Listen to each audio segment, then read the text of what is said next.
Cita-cita kita adalah melihat wong cilik iso gemuyu. Wong cilik bisa senyum, bisa ketawa. Saudara-saudara sekalian, kita harus ingat bahwa kekuasaan itu adalah milik rakyat. Kedaulatan itu adalah kedaulatan rakyat. Kita berkuasa seizin rakyat. Kita menjalankan kekuasaan harus untuk kepentingan rakyat.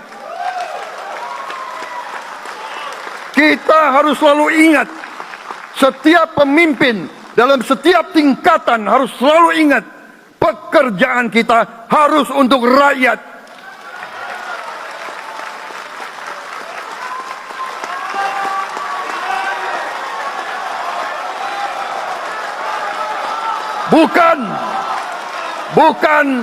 Bukan kita bekerja untuk diri kita sendiri.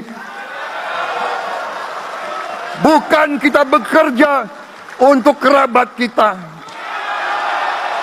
Bukan kita bekerja untuk pemimpin-pemimpin kita. Pemimpin yang harus bekerja untuk rakyat.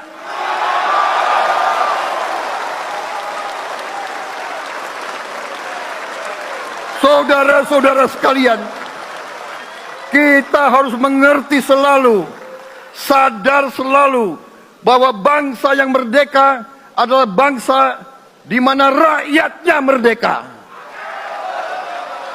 Rakyat harus bebas dari ketakutan, bebas dari kemiskinan, bebas dari kelaparan, bebas dari kebodohan, bebas dari penindasan, bebas dari penderitaan.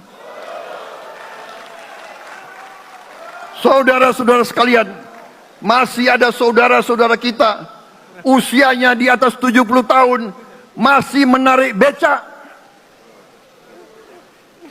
Ini bukan ciri-ciri bangsa yang merdeka. Hanya kalau kita bisa wujudkan itu, kalau kita bisa wujudkan keadaan di mana rakyat kita sungguh-sungguh merasa dan menikmati kemerdekaan, baru boleh kita sungguh-sungguh puas dan bangga dengan prestasi Indonesia merdeka. Saya sudah katakan, kita harus berani menghadapi dan memberantas korupsi dengan perbaikan sistem, dengan penegakan hukum yang tegas, dengan digitalisasi. Insya Allah kita akan kurangi korupsi secara signifikan. Tapi ini harus kita lakukan. Seluruh unsur pimpinan harus memberi contoh.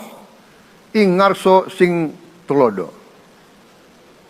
Saudara-saudara sekalian, ada pepatah yang mengatakan, kalau ikan menjadi busuk, busuknya mulai dari kepala. Semua pejabat dari semua eselon dan semua tingkatan harus memberi contoh untuk menjalankan kepemimpinan pemerintahan yang sebersih-bersihnya. Mulai dengan contoh dari atas dan sesudah itu penegakan hukum yang tegas dan keras. Saudara-saudara sekalian, kita harus menghadapi kenyataan bahwa masih terlalu banyak kebocoran, penyelewengan, korupsi di negara kita. Ini adalah yang membahayakan masa depan kita dan masa depan anak-anak kita dan cucu-cucu kita. Kita harus berani mengakui terlalu banyak kebocoran-kebocoran dari anggaran kita, penyimpangan-penyimpangan, kolusi di antara para pejabat politik, pejabat pemerintah di semua tingkatan. Dengan pengusaha-pengusaha yang nakal, pengusaha-pengusaha yang tidak patriotik. Janganlah kita takut untuk melihat realita ini. Kita masih melihat sebagian saudara-saudara kita yang belum menikmati hasil kemerdekaan. Terlalu banyak saudara-saudara kita yang berada di bawah garis kemiskinan. Terlalu banyak anak-anak kita yang berangkat sekolah tidak makan pagi. Terlalu banyak anak-anak kita yang tidak punya pakaian untuk berangkat sekolah. Saudara-saudara sekalian, kita sebagai pemimpin politik, jangan kita terlalu senang melihat angka-angka statistik yang membuat kita terlalu cepat gembira, terlalu cepat puas, padahal kita belum melihat gambaran sepenuhnya. Kita merasa bangga bahwa kita diterima di kalangan G20. Kita merasa bangga bahwa kita disebut ekonomi ke-16 terbesar di dunia. Tapi, apakah kita sungguh-sungguh faham? Apakah kita sungguh-sungguh melihat gambaran yang utuh dari keadaan kita? Apakah kita sadar bahwa kemiskinan di Indonesia masih terlalu besar? Apakah kita sadar bahwa rakyat kita dan anak-anak kita banyak yang kurang gizi? Banyak rakyat kita yang tidak dapat pekerjaan yang baik.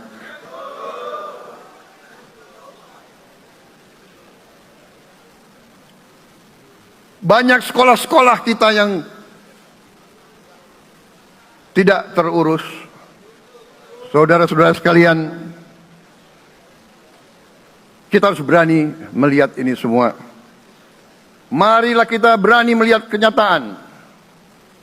Kita boleh bangga dengan prestasi kita, tapi marilah kita jangan tertegun, jangan terlalu cepat puas, jangan terlalu cepat gembira dengan menutup mata dan hati kita terhadap tantangan-tantangan dan penderitaan saudara-saudara kita. Saudara-saudara sekalian, kita tidak boleh memiliki sikap seperti burung unta yang kalau melihat sesuatu yang tidak enak, ia memasukkan kepalanya dalam tanah. Mari kita menatap ancaman dan bahaya dengan gagah. Marilah kita menghadapi kesulitan dengan berani. Saudara-saudara sekalian, marilah kita berhimpun. Marilah kita bersatu untuk mencari solusi-solusi. Mencari jalan keluar dari ancaman dan bahaya tersebut. Saudara-saudara sekalian, saya telah mencanangkan bahwa Indonesia harus segera swasembada pangan dalam waktu yang sesingkat-singkatnya. Kita tidak boleh tergantung sumber makanan dari luar. Dalam krisis, dalam keadaan genting, tidak ada yang akan mengizinkan barang-barang mereka untuk kita beli. Karena itu, tidak ada jalan lain. Dalam waktu yang sesingkat-singkatnya, kita harus mencapai ketahanan pangan.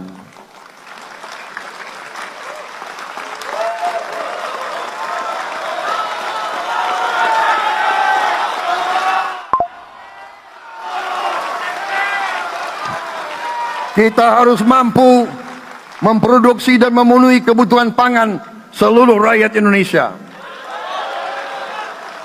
Saya sudah mempelajari bersama pakar-pakar yang membantu saya. Saya yakin paling lambat 4 sampai 5 tahun kita akan swasembada pangan. Bahkan kita siap menjadi lumbung pangan dunia.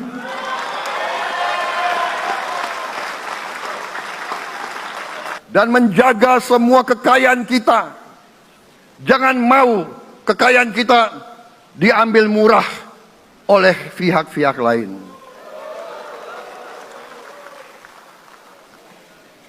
Saudara-saudara sekalian, semua kekayaan kita harus sebesar-besarnya untuk kepentingan dan kemakmuran rakyat kita.